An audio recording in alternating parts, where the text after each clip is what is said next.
I think it's important to discuss why a lot of survivors are ruminating in the first place. Once we have the knowledge of why, we can work on processing this information and hopefully find some relief from ruminating about really toxic people like narcissists. So let's talk about it a little bit. Why is it that people ruminate? One reason is because you might be facing some really stressful situations, right? And because we have no control over something, we hyper focus on how we can either solve the issue or control the situation. If you're highly codependent, you might have issues with control.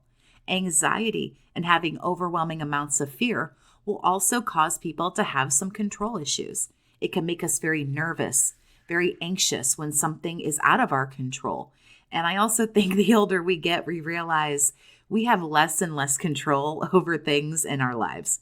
So we can ruminate and get stuck on how to gain control over something or someone who is very clearly out of control, like a narcissist. Another reason people are prone to ruminate is if you have a history of trauma. It doesn't matter what kind, emotional, mental, whatever the case is. I believe the most common reason that people ruminate and have these really intrusive, obsessive thoughts, especially when it comes to dealing with someone so toxic and narcissistic, is because they're trying to gain some insight into why this person is acting this way or why a person acts so narcissistic in general. Because, let's think about it. We have such limited information, right?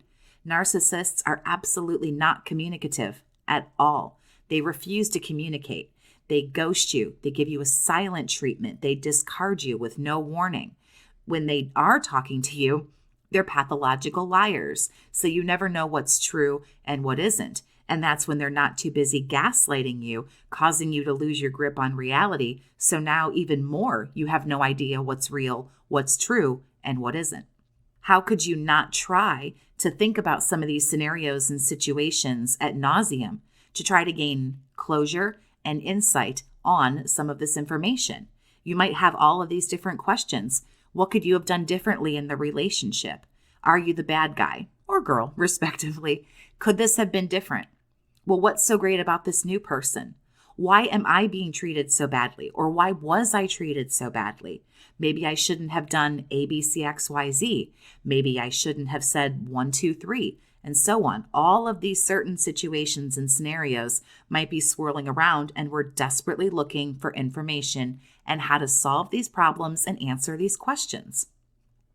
When we get stuck in ruminating, as we all know, I'm sure, that can really snowball and get completely out of control. And then we can't stop ruminating. It can be a never-ending circle that is incredibly difficult to interrupt. So what I want to do is go over some of the ways that you can absolutely break the cycle when you're kind of in the thick of it and you can't stop ruminating. Number 1, constructive, compassionate criticism. And this is a phrase that I've come up with over the last 4 years that I think can be really helpful when we're identifying that we do ruminate and maybe we are having obsessive thoughts about certain things. The problem is we can be really negative on ourselves and these situations when we ruminate. Victims of abuse, highly empathic people, codependent people are all more likely to blame themselves over another person. They will blame themselves, as I'm sure you do, like I do. We're always the cause of everything wrong. Everything at the end has to be all of our fault. So we can focus in on this. And that might be where some of your ruminating questions are coming from. Did I do something wrong? Why couldn't I fix this? Why did this fail? What's wrong with me? Maybe I am crazy. Maybe I do need help. Why did they cheat on me? Why were they mean to me? Am I not good enough? Why did I get all of this abuse that I didn't deserve? So on and so forth. And when we use CCC, we take each thought as it comes. Let's take the examples that I gave just a moment ago. Did I do something wrong? We'll start with that. You can think to yourself, sit down and make this a little bit constructive. Instead of hyper focusing on did you do something wrong, get to the answer here.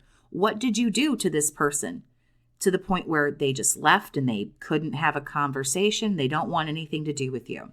We can be constructive and give ourselves some answers. Okay, so let's try to sort this one out. Did you do something wrong? for this person to treat you like garbage and ghost you and leave and do all these terrible things. Let's say you did do something wrong. Nobody's perfect. Nobody's flawless. Everybody has their own faults. Did this person come to you like an adult and let you know that you did something that they don't like? Did you have a real conversation about it? Not a yelling, screaming match, not something that ended maybe in a worse way than that, perhaps even physically. Was there a solution? Did you get to voice your opinions and thoughts? Were there any apologies from either side? Were you really so awful that you deserved to be left in the way that you were? No, probably not. You may very well have done something that they didn't like. It's actually not hard to do something that an overly controlling, manipulative narcissist doesn't like. But I bet it was a fight or an argument. No answer was found. They probably didn't communicate. They gave you a nice silent treatment. So now you have to sit and question what you did wrong. But the thing is you don't know. Maybe you actually didn't do anything wrong. Maybe you weren't actually wrong. Remember, demanding that somebody be an adult, communicate effectively, be faithful, and so on doesn't make you wrong. It doesn't make your standards too high. It doesn't make you too much or over the top or too extra or some kind of nag. But somebody narcissistic will convince you that your reasonable requests, standards, and boundaries are bullshit. So what did you do wrong? Really stop and think about that. True, you may have done something. These people are very easily offendable. I'm sure if you would have known, if there would have been a conversation, I'm sure you would have apologized. And this is the process. This was just a quick, probably not very good example, but this is the process that you can go through. We can go into another one. Well, why did they cheat? What's so wrong with me that now they need somebody else? Or why do they need all of these different people? Well, who said there's something wrong with you? Maybe they just did what they wanted to do. Maybe this is what they wanted and needed. Maybe this was their ego boost. Perhaps this is a question for the narcissist, not for you to sit here and dwell on. Maybe this is a question for the whiny little brat with their low self-esteem who needs attention and needs to cheat. So when we use constructive, compassionate criticism, we are compassionate towards ourselves without making ourselves sound perfect or flawless, because we know we're not. But instead of just having these ruminating thoughts, we're going to be constructive. We're going to come to some kind of a solution. We will criticize ourselves. For example, I broke no contact and that was wrong, but I did it. So why did I break no contact? What's happening here? I'm going to be compassionate towards myself. I reached out because I really wanted an apology. I reached out because I really want some attention. So now let me figure out how to rectify this and where to go moving forward. This is what you can do. Constructive, compassionate criticism. You will find a lot of answers to questions, and then you'll dwell on things a whole lot less. If you'd like to talk with me and get one-on-one help and support for what you're going through from a survivor, you can email bookachatwithjess@gmail.com. Number 2, one of the best things to do to stop ruminating. Don't try to force logic from the illogical. Narcissists have a very strange duality about them. It's Jekyll and Hyde, back and forth, all or nothing. We know this. We've probably even heard phrases like this. Well, if you're not with me, you're against me. Well, if you don't love me, then you must hate me. We know these people have very extremist ways of thinking. It's very much left, right, up, down, door A or door B. There's no in between. They'll tell you that they hate summertime because it's hot and humid and there's never anything to do. They want to stay inside and kick it in the AC. And in the next breath, they'll tell you how much they love the beach and going on a boat and water, wind, and waves because you mentioned a really sweet vacay that they might be able to take advantage of. These people flip-flop. They're chameleons. They have no personality of their own. They're leeching off of whoever they're getting supply from for their personality and their loves and hates and hobbies. You will not find logic here. You will not make sense of something so completely nonsensical. And here's why. Only the narcissist or toxic person in question knows why they're doing what they're doing. They leave and find other people and do all this other bullshit that they do because they truly feel in their brain this is the best move for them to make in that moment. They're very transparent, they're very transactional, and they will always move where they think the best source is. They're leeches, they're vampires, they're parasites. When the host doesn't seem to be serving the purpose, it is simply on to a new host, and it's nothing personal. A narcissist puts themselves first. Now, empaths typically do this last, and therefore, with being polar opposites, the actions of a narcissist are never going to make sense. Please don't get your PhD in this kind of garbage to try to figure out that we're wired differently. There's different dysfunctions happening in everyone's brain. Don't force logical explanations from someone so impulsive, immature, and illogical. Number 3, discover the when and change it. A lot of times we ruminate during certain parts of the day, certain seasons or certain months, maybe the month of their birthday, maybe your old anniversary date, maybe early in the morning before you go to work. It's sometimes very helpful to take a note of when you find yourself really having all of these thoughts. And it's probably when you have nothing else to focus on. Maybe you take a break at work and boom, your mind is flooded.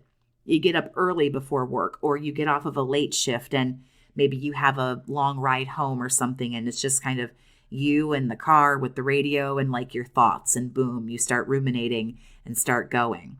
There are things that we can do for that. We can use distractions, passion, and purpose. Instead of ruminating over your morning coffee, take your dog for a walk or hit the gym. I would sleep in, but we might do things differently, you and me. If somebody is maybe up early, maybe a family member or a friend, give them a call or a text. Take your routine, figure out the when. When do you find yourself really doing this, and change it up? But the thing about it is, change is hard. We all know this. Not just for narky people, but for more well-adjusted people as well. But change will actually make you focus on the change and not the narcissist or those thoughts that you're having. You'll be too focused on, oh, okay, I have to go take the dog for a walk, or I'm going to stop and do this, or, oh, I'll call this person, I'll ask them about ABCXYZ, and you'll go on from there. Number 4, please stop being unrealistic. If you find yourself going back to what you did wrong, what did they do wrong? What could you have done differently? What could you have done to make this work? Knock that shit off. There are some relationships, narcissistic, sociopathic, psychopathic, whatever. 2 people sometimes are just not meant to work. And believe it or not, that's actually okay. The narcissist probably gave you a laundry list of things that they don't like about you. Things you didn't do right, things you failed at, you weren't good enough. I don't see how that's supposed to make you feel bad about yourself. And I don't know when that's your problem. Obviously, we don't meet these people's expectations. I didn't either. Don't take it personally. But I'm sure that this person did not meet your expectations. My partner did not meet mine. You know what? Good. Be happy that you weren't good enough, quote unquote, for a brat, a princess, a child. That's unrealistic. Some relationships just don't work. Some people have unrealistic expectations. And by the way, not only are those people who aren't narcissistic, but narcs, you are damned if you do, damned if you don't. You're playing a game that you don't realize that you're playing. You don't know the rules. The rules that you don't even know can change at any time. Oh, and by the way, you lose by default because they always have to win. Stop being unrealistic. It's okay. It's okay if things don't work. If you didn't meet their expectations and they weren't meeting yours, why are you so concerned with really anything further? Whatever they're doing is really no consequence. It really doesn't matter. You were not a good match. You were not a mate. I'm sure when you close your eyes and envision your perfect partner, you don't think of this person. Therefore, you didn't lose the one. You didn't lose your true love, unless this is what you imagine your true love would do to you, which I can't imagine. This is what we think of when we think of our perfect, guy or girl, whatever, respectively, our perfect person. This isn't who we think about. So you didn't lose the one, the true love, the twin flame, the whatever else these people say.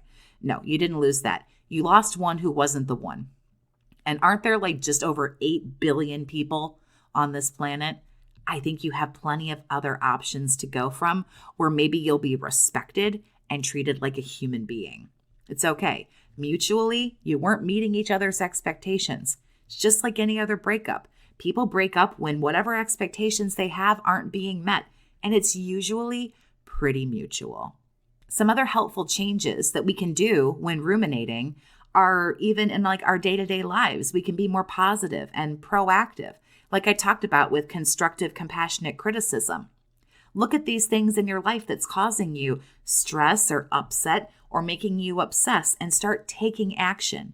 Action is going to move you past rumination because you can solve the problem. When you solve the problem, it isn't a problem anymore. When you sit down and do that critical thinking, well, you know what? Yeah, I wasn't perfect, and I'm sure I did make mistakes and do things wrong, but they still could have treated me with some respect. They still could have had a conversation with me, even if they didn't want me. I say all day long, if you don't want to be with me, fine. Probably take a number and get in line, but I at least deserve an exit interview. I deserve to know what is happening and why. We can look at these things and give ourselves those answers and move forward. Helpful changes, like I say, in our day-to-day life, also boosting your self-esteem can help with rumination. A lot of our thoughts that are really intrusive are about how we aren't good at anything, or we're not worthy of anything, or really depressing, negative, oh, well, I guess that's just the way it is. But making ourselves feel better and boosting our self-esteem can really alleviate those stressors, those negative thoughts, and allow us to ruminate so much less.